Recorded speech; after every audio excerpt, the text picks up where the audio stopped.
Well, for more on this announcement, I'm joined by Arthur Dong, professor at Georgetown's McDonough School of Business. And in Beijing, I'm joined by current affairs commentator Einar Tangen. Thank you both for being with us. So, Arthur, let's start with you. These new proposed tariffs predominantly target a lot of these high-tech products and industries from the Made in China 2025 development plan. What is the strategy there? Yeah, it's part of the overall grand strategy that the United States and under President Trump believes that the United States and China is embroiled in a longer-term sort of competition for dominance in terms of being the world's largest economy.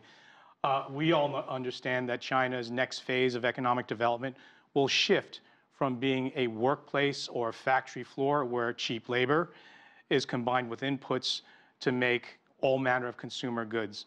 China wants to escape that. They understand that fundamentally that is not sustainable, and they want to sort of create a pathway towards the next phase of their development growth and their development model, which involves higher technology and higher value-added materials and manufacturing.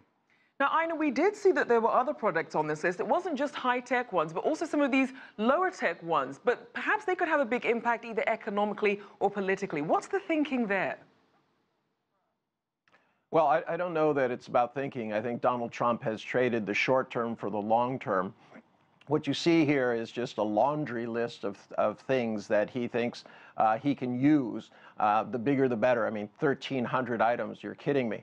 And going into like sewing needles for sewing machines. I mean, it's really things. So it looks like he's using these for negotiations, but I think it's a serious miscalculation. I don't think he understands the long-term consequences of what he's doing.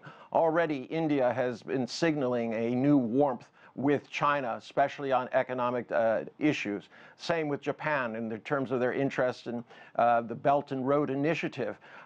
Because you don't know what Donald is going to do, a lot of businesses and countries are looking for a reliable partner, and that reliable partner is turning out to be China.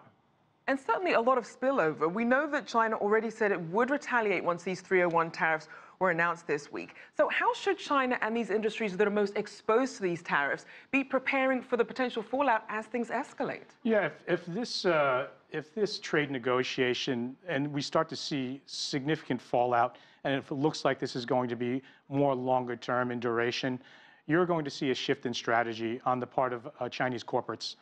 They're either going to think about maybe locating their factories elsewhere, such as Vietnam or Sri Lanka, and therefore it'll be a Chinese-owned factory, but that'll be an export that counts on the Vietnam, export trade figure. So you're going to see Chinese companies get very creative and think about their own long-term strategies and perhaps pivot as well.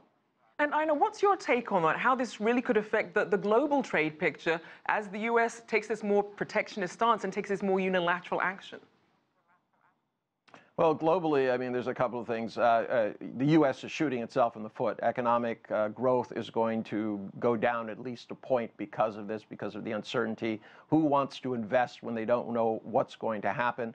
He's not going to get the jobs back. As my colleague said, these jobs that Americans won't do because they're low paid in order to be competitive will just simply shift to other countries. But more worrying long term is this idea that the dollar will start being less attractive.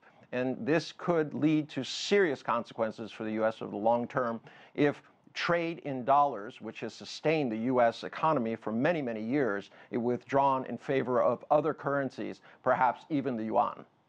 Now, let's also look at this idea of the reaction from these U.S. trade groups. A lot of them have spoken out very vocally saying, look, this is going to hurt our businesses, this is going to hurt our employees, the very same people that Trump says he's trying to protect with his trade policy. So what is the thinking there? The irony of all of this is, although he speaks about making America great again, in fact, he's actually going to be doing some damage to America. The global supply chains that many corporations have in place are extremely complicated. And just to cite an example, Apple is a company that we're all familiar with. They have parts in there that come from almost every nation, member nation of the United Nations, all combined in terms of assembly in China and then exported back to the United States. So both the understood and the hidden implications of what's going to unfold is just enormous.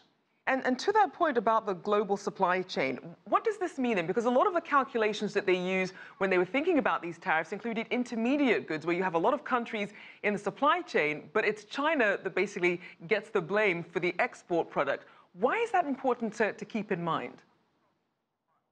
Well, part of it is due to this kind of outmoded metric that people use of GDP. GDP was great in the 1920s and 50s when if you made a product in your country, basically all the materials and everything and all the work went from your area. But today, the global supply chain, it's, you know, the Apple example is perfect. Only 4 to 6% of the $1,000 which each iPhone commands is done in China, and that's assembly. Everything else is from somewhere else, and then massive profits that are flowing back to Cupertino. But it's going to be charged as a $1,000 item to China. So it's outmoded metrics. It's, I think, Donald Trump trying to change the conversation away from things going on in Washington. It's a very unfortunate. It seems more about ego and short-term strategy than the long-term good of the United States. Now, we know that China wants to use the WTO rules and more dialogue to really address these trade disputes, but the U.S. is taking this really broad strokes approach, as we've seen with this 1,382 products. They're also taking a unilateral approach, really circumventing the WTO. So talk about the different strategies that Washington and Beijing are taking and the likelihood of whether there can be a middle ground. Yeah, actually, President Trump and his advisors are taking a different path. Normally, these types of trade disputes would be settled in these sort of multi-governmental institutions, such as the WTO. President Trump is taking a different sort of legal predicate. He's going down the path where he can identify the Section 301 provisions of the Trade Act, the 1977 Act, as well as other acts that involve national security. And under those guidelines, he doesn't have to answer to the WTO. The forum in which these topics will be adjudicated will be within the confines of the presidency. Now, a lot of people are wondering, where is this all going to end? We know that China has denied the U.S. accusations of intellectual property theft, and it is continuing its reforms in intellectual property protection. But then you have the United States Trade Representative Robert Lighthizer saying it would take years to bring the U.S.-China trading relationship, quote, to a good place. So where do you see China-U.S. trade ties headed based on what we're seeing? Well, not in a good way. I mean, China definitely signaled that it would not be slapped around by the United States, that there would be very responsive and equal treatment in terms of U.S. goods. And I think this is what's going to happen. I would not be surprised that you see a list coming out very shortly with the same idea that if you impose your $50 billion worth of goods in terms of tariffs, we will do the same on these items, and that this will become a tit-for-tat situation. But long term, remember, it's not just about how governments feel, it's about how consumers feel. And right now, I think you can expect a very, very sharp reaction from Chinese consumers who will probably be turning away from American goods. And we also know that we saw, Arthur, that the U.S. markets were rattled by these trade tensions. You're also seeing these economists saying it's going to affect oil, put more pressure on those prices, and in turn affect U.S. overall economic growth. So what are your thoughts on how all this is going to play out for the U.S.'s economic growth? Well, it certainly has not helped American investors. It hasn't helped people's 401ks. It's certainly creating retirement problems now for a lot of American workers. If you saw what happened to the markets over the last 2 weeks, markets do not like uncertainty. And what's been played out over the last several weeks, almost on a daily basis, is a tremendous amount of uncertainty that the markets are certainly reacting to. All right, we'll have to leave it there, but I know you'll be back with us a little later in the show. But our thanks to Arthur Dong, professor at Georgetown's McDonough School of Business. Thank you for joining us. My pleasure.